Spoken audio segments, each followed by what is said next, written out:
Good morning class seventh. हम science का chapter number 4 heat and temperature पढ़ रहे हैं। ठीक है, कल हमने क्लिनिकल थर्मोमीटर तक पढ़ चुके थे। आज हम लेबोरेटरी थर्मोमीटर पढ़ेंगे। ठीक है, लेबोरेटरी थर्मोमीटर क्या होता है? It consist of a thin glass tube. पतली सी ग्लास ट्यूब होती है, ग्लास की बनी होती है, which is sealed at one end. उसका एक एंड सील करा जाता है and has a bulb at another end. और दूसरे एंड पे क्या होता है? एक छोटा सा बल्ब होता है। इस बल्ब में मरकरी भरा होता है। ठीक है, the bulb is generally filled with mercury और अल्कोहल। या तो मरकरी भरा होता है या तो अल्कोहल भरा होता है। ठीक है, द रेंज ऑफ टेम्परेचर, इस जो लेबोरेटरी थर्मामीटर की जो रेंज होती है वो -10 degree Celsius to 110 degree Celsius से होती है। ठीक है, इसकी जो स्केल बनाई होती है वो -10 डिग्री सेल्सियस से 110 डिग्री सेल्सियस तक का टेम्परेचर रेंज ये थर्मोमीटर दिखाता है। ठीक है, नेक्स्ट बात करते हैं हम डिजिटल थर्मोमीटर की। अब ये डिजिटल थर्मोमीटर आजकल जनरली यूज होता है, हर एक के घर में आजकल डिजिटल थर्मोमीटर होता है। क्योंकि मरकरी आपको पता है कि टॉक्सिक मतलब जहरीला पदार्थ होता है। क्योंकि कई बार थर्मामीटर हम मुंह में रखते हैं, बच्चों के मुंह में रखते हैं, तो कई बार गलती से टूट भी सकता है। तो मरकरी अगर उसमें से रिलीज हुआ तो वो टॉक्सिक होगा हमारे लिए।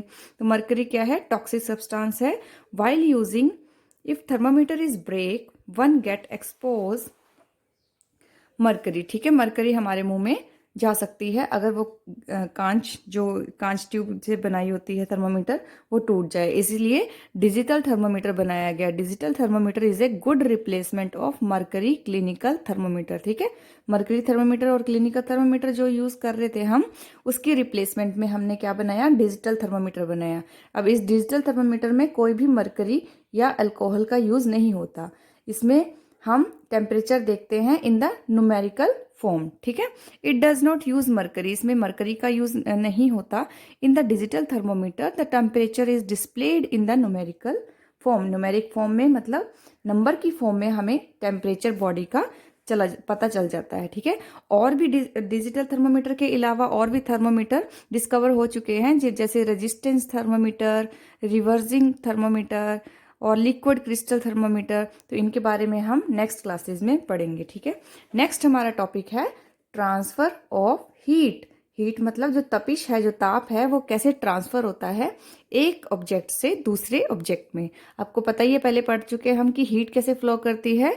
Heat always from a body at high temperature to another body at lower temperature. ठीक है, हाई टेम्परेचर से लोअर टेम्परेचर में हीट मूव करती है। In another word, heat always from for the hotter body to a colder body. ठीक है, गर्म body से हमेशा ठंडी बॉडी की तरफ फ्लो करती है। तो हीट का जो टेम्परेचर होता है, जब हमारी हॉट बॉडी का टेम्परेचर गिरेगा मतलब ठंडे की तरफ जाएगी, तो कोल्डर बॉडी जो है उसका टेम्परेचर क्या होगा? राइज होगा, बढ़ेगा।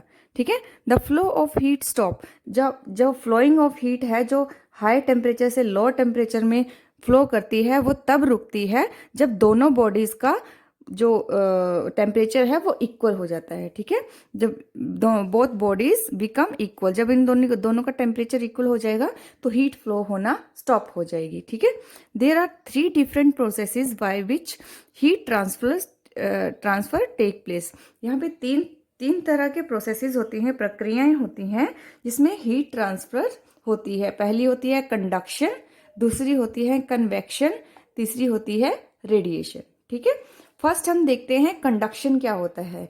Conduction is the process of heat transfer through a medium और material without any movement in them. ठीक है, ये एक जो प्रक्रिया होती है हीट ट्रांसफर की, एक मीडियम चाहिए उस हीट ट्रांसफर के लिए, या तो मटेरियल विदाउट एनी मूवमेंट, वो मूव नहीं करना चाहिए मटेरियल। ठीक है, और ये जो कंडक्शन होती है इट अकर इन सॉलिड्स। ठीक है, इट अकर्स इन सॉलिड मतलब सख्त जो सब्सटेंस होता है उसी में ही कंडक्शन हो सकती है।